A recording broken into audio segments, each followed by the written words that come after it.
भारत के 5 सबसे खतरनाक गैंगस्टर सिर्फ भारत ही नहीं बल्कि कई देशों में चलता है इनके नाम का खौफ।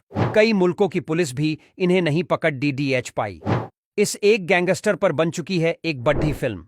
नंबर 1 पर है लॉरेंस बिश्नोई गैंग। इसी गैंग ने सिद्धू मूसेवाला की हत्या करवाई थी। इसने सलमान खान को भी कई बार मारने की धमकी दी है। लॉरेंस बिश्नोई पर टेस से भी ज्यादा मुकदमे दर्ज हैं। ये कई बार पुलिस की हिरासत से भाग चुका है। पहले वो जोधपुर और भरतपुर की जेल में बंद था, लेकिन अब दिल्ली की तिहाड़ जेल में है। कहा जाता है कि जेल में रहने के बावजूद वह आसानी से अपना गैंग चला रहा है। जेल के बाहर उसका काम गोल्डी बरार संभालता है।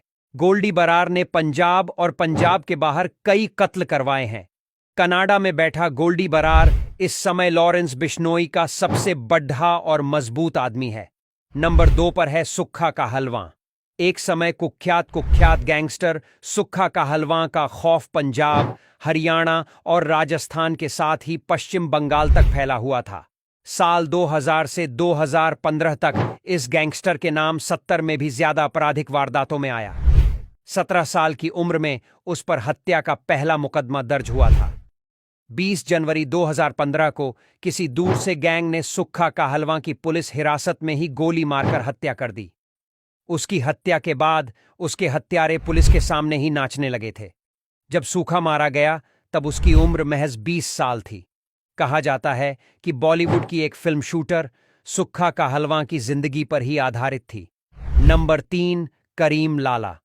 अब बात करते हैं करीम लाला की, जिसका जन्म अफगानिस्तान के कुनार प्रांत में 1921 में हुआ था। करीम लाला तस्करी समेत कई गैर कानूनी धंधे करता था।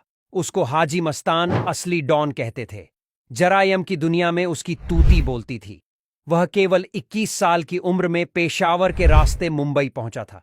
उसने 1940 तक तस्करी के कामों में अपना दबदबा बना लिया। इसके बाद उसने जुएं और दारू के अड्डे भी खोल दिए। नंबर 4 अरुण गवली। अरुण गवली का जन्म 17 जुलाई 1955 को महाराष्ट्र के अहमदनगर के कोपरगांव में हुआ था। उसके पिता का नाम गुलाबराव था, जो मजदूरी करके घर का खर्चा चलाते थे। जब दाऊद इब्राहिम ने मुंबई छोड़ा तो केवल 2 ही खिलाड़ी अपराध की दुनिया में बचे थे, एक अरुण गवली और दूसरा अमर नाइक।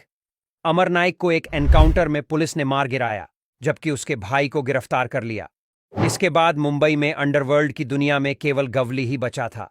नंबर 5 छोटा राजन। बड़ा राजन की 1982 में हत्या के बाद उसके धंधों को छोटा राजन ने आगे बढ़ाया। उसने बड़ा राजन के हथियारों को जान से मारने की कसम खाई।